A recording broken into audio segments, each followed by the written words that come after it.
महायुति का महाभांडाफोड़, दिखावे का गठबंधन, अंदर खाने घमासान, मुंबई मेयर बना सियासी बारूद। नमस्कार, आप देख रहे हो दबंग हेडलाइंस। दूर का ढोल सुहावना लगता है और ठीक यही हाल इस वक्त महाराष्ट्र की सत्ता में बैठी भाजपा शिवसेना शिंदे गुट की महायुति का है। ऊपर ऊपर सब कुछ ठीक दिखाने की कोशिश, लेकिन अंदर खाने सत्ता की कुर्सी को लेकर जबरदस्त जंग छिड़ी हुई है। महापालिका चुनाव खत्म होते ही महायुति की असलियत सामने आने लगी है।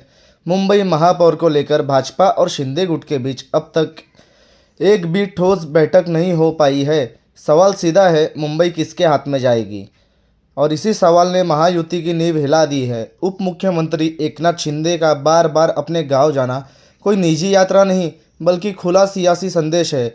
शिंदे गुट साफ संकेत दे चुका है, मुंबई में 2.5 साल का महापौर दो, तभी शिंदे मानेंगे, वरना नाराजगी और दूरी बढ़ती ही जाएगी। मुख्यमंत्री देवेंद्र फडणवीस देवास यात्रा से लौटे कई दिन हो चुके हैं, लेकिन मुंबई मेयर को लेकर अब तक शिवसेना शिंदे गुट के साथ कोई निर्णायक बातचीत नहीं हो सकी। इसके उलट भाजपा और शिवसेना के नेता कैमरों के सामने सिर्फ हवाई बयान दे रहे हैं। सभी महापालिकाओं में महापौर महायुति का ही होगा, लेकिन हकीकत इससे बिल्कुल उलट है। भाजपा के ऑपरेशन लोटस का डर शिंदे गुट को इस कदर सता रहा है कि कई महापालिकाओं में निर्वाचित नगर सेवकों को अब तक अज्ञात ठिकानों पर छुपा कर रखा गया है। सवाल उठता है, अगर गठबंधन मजबूत है तो फिर ये डर क्यों?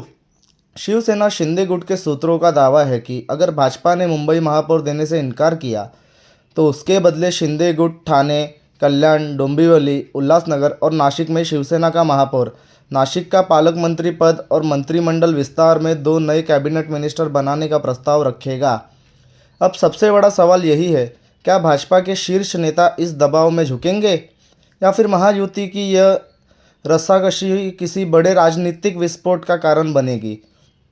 कुल मिलाकर महाराष्ट्र की सत्ता में बैठी महायुति में सब कुछ ऑल इज़ वेल नहीं, बल्कि सब कुछ ऑल इज़ फेल होता नज़र आ रहा है। आने वाले दिनों में महापौर उप महापौर की यह लड़ाई तय करेगी कि महायुति साथ चलेगी या बिखर जाएगी। सत्ता की इस सियासी जंग में अगला वार किसका होगा, भाजपा का या शिंदे सेना का? महाराष्ट्र की राजनीति अब बेहद निर्णायक मोड़ पर खड़ी है।